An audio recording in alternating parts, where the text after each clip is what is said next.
একদিকে ইডির রেড চলছে, অপরদিকে মুখ্যমন্ত্রী বলছে বালি করে অবৈধভাবে চলছে, বুঝে করছে।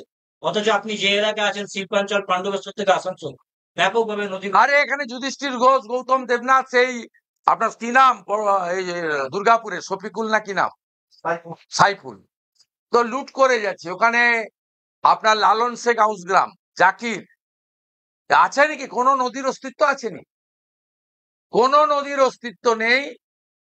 কয়লা যেমন ধরা পড়েছে, প্রমাণিত হয়েছে, ঠিক বালিরও এনফোর্সমেন্ট ডাইরেক্টরেট যেভাবে অভিযান করেছেন এবং যেভাবে সৌরভ রায় সহ অনেকের র্যাকেটকে সামনে এনেছেন, কোটি কোটি টাকা উদ্ধার করেছেন, আগামী দিনে এটা আপনার কয়লা কোল কেলেঙ্কারি থেকেও একটা বড় কেলেঙ্কারি হিসেবে সামনে আসবে।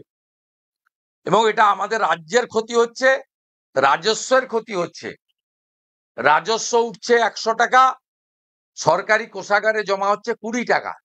80 টাকা পুলিশ, মাফিয়া, অবৈধ বালি খননকারী আর বড় একটা অংশ ভাইপো টাকা তুলে নিয়ে যাচ্ছে। নরেনরা গাড়ি ভর্তি করে করে নরেন চক্রবর্তীরা টাকা ভাইপোর কাছে পুলিশ স্কট দিয়ে পাঠাচ্ছে। একটা নদীরও অস্তিত্ব নেই, দামোদর থেকে মেদিনীপুরের কাঁসাই পর্যন্ত, ওদিকে গোপীবল্লভপুরের সুবর্ণরেখা পর্যন্ত।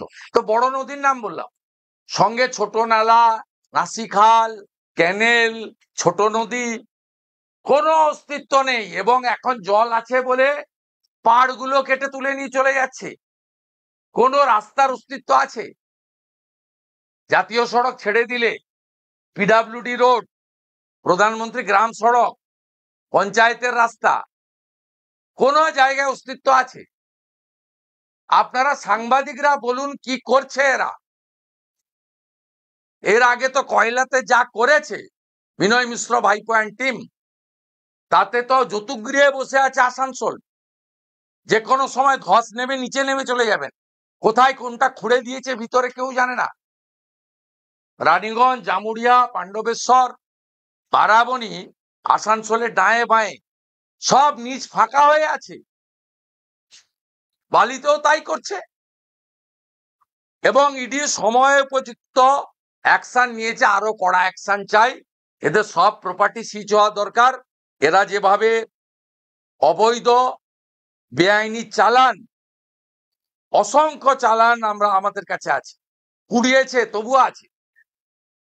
ও এর সঙ্গে সরাসরি পুলিশ, কোল মাফিয়া আর তোলাবাজ ভাইপোর সিন্ডিকেটের সঙ্গে যুক্ত।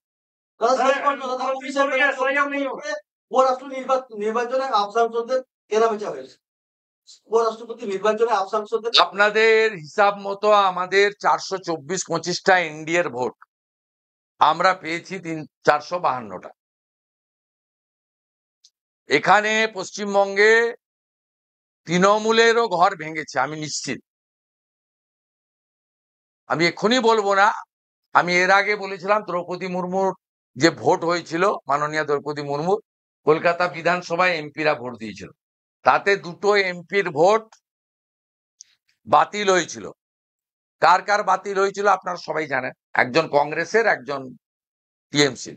আর 2টো ভোট আমরা পেয়েছিলাম। তাদের মধ্যে একজন আমাদের কাছে ফিরেও এসছেন, অর্জুন সিং। আরেকটা নাম বলছি না, বিপদে পড়ছে। তা এবারেও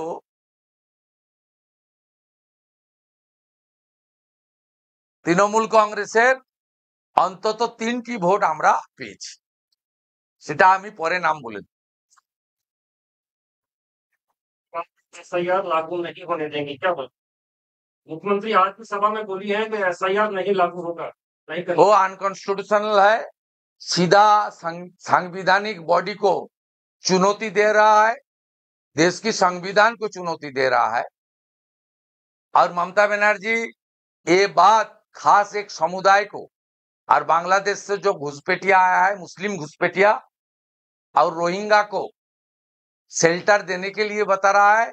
उनकी पार्टी एआईटीसी जो रीजनल पार्टी है, वेस्ट बंगाल में ही रीजनल है, स्टेट पार्टी है, नाम एआईटीसी हो सकता है लेकिन वो रीजनल पार्टी है।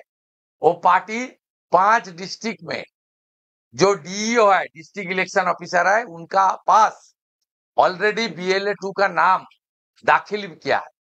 ममता बनर्जी का पार्टी का लोग BLA 2 का फॉर्म नाम दाखिल कर रहा है और उन्होंने सार्वजनिक रूप से SIR को खिलाफ बोल रहा है। ये तो अपने जो स्पेशल वोट बैंक है तुष्टिकरण का राजनीति के लिए बोल रहा है। আজকে মুখ্যমন্ত্রী বলেছেন তাদের পাশে আছে, বারবার বিরোধীরা কোর্টে পিন করে দিচ্ছে, তার জন্য এই কাহিনীটা হচ্ছে। ভুল করলে পিন তো কোনো বিরোধীরা কেউ যায়নি, কোনো পলিটিক্যাল পার্টি যাওয়ার সুযোগ নেই। আপনি ভুল করলে হবে, আপনার ভাইজিকে আপনি টেন্টেড ডিক্লেয়ার করেননি কেন?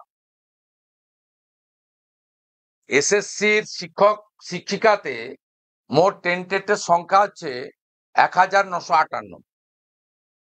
আপনি 1806 ডিক্লেয়ার করেছেন কেন? আপনি যে প্রশ্ন করেছেন তো সবাই রিটিন পাস করবে, এই প্রশ্নতে কোনো শিক্ষক হয়? এই এই question national council of teacher এডুকেশনের গাইডলাইন মেনে হয়েছে। শিক্ষককে যদি চতুর্থ শ্রেণীর কর্মচারীকে আমি খারাপ বলছি না, তাদের কাজ নির্দিষ্ট, তাদের একাডেমিক নির্দিষ্ট করা আছে। আপনি যে প্রশ্ন করেছেন এই প্রশ্নটা কি পশ্চিমবাংলার আপনার আমার বাড়ির ছোট ছোট ছেলে মেয়েদের জ্ঞানার্জনের জন্য সমমানের প্রশ্ন, না সুপ্রিম কোর্টের গুঁতোতে আপনি এই প্রশ্ন করেছেন?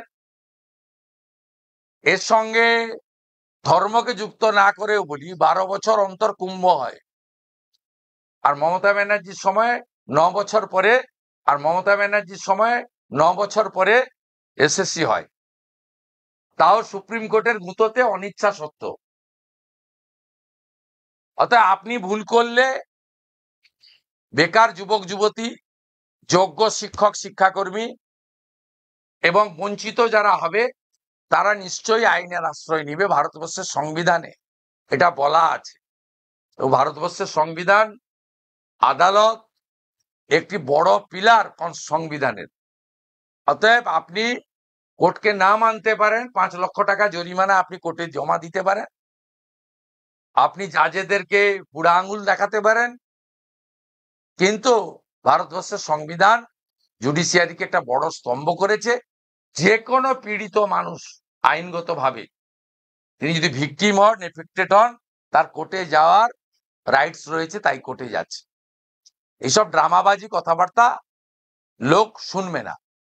আজকে একটা টুইট করে যে নেপালের পরিস্থিতি দেখে উদ্বিগ্ন হয়ে মুখ্যমন্ত্রী উত্তরকন্যায় কালকে সারা রাত জেগে মুখ্যমন্ত্রী কালকে ওখানে কি করেছেন সবাই জানে, আমি বলতে চাইছি না।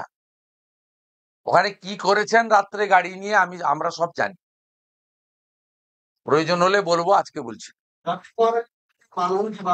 কলকাতা হাইকোর্ট সব খারিজ হবে। উনি স্বামী প্রণবানন্দের শিষ্য, তিনি গত কয়েক বছর ধরে পশ্চিমবাংলার হিন্দুদের ঐক্যবদ্ধ করার প্রয়াস নিয়েছেন।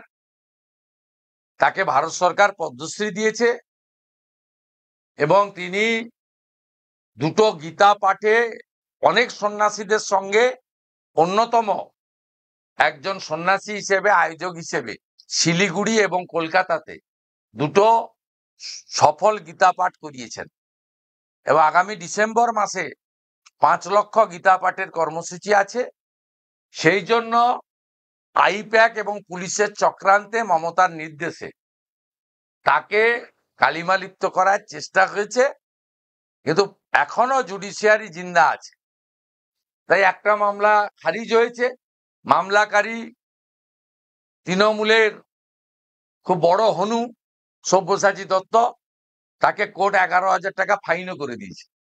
আর একটা মামলা আছে, আমার বিশ্বাস সেই মামলা থেকেও সসম্মানে মাথা উঁচু করে স্বামী প্রণবানন্দের যোগ্য শিষ্য প্রদীপ্তানন্দ মহারাজ, পদ্মশ্রী কার্তিক মহারাজ বেরিয়ে আসবেন। কলকাতায় আবার স্লোগানই হয়েছে, কলকাতায় আবার চিকিৎসকের মমতা ব্যানার্জি মুখ্যমন্ত্রী আর পুলিশ মন্ত্রী যতদিন থাকবে শ্লীলতাহানি, ধর্ষণ, খুন সব হবে। আপনার বাড়ির মহিলারাও, শিশু কন্যারাও নিরাপদ নয়। তার কারণ মহিলা মুখ্যমন্ত্রী, পুলিশ মন্ত্রী, তিনি ধর্ষকদের প্রোটেক্টর।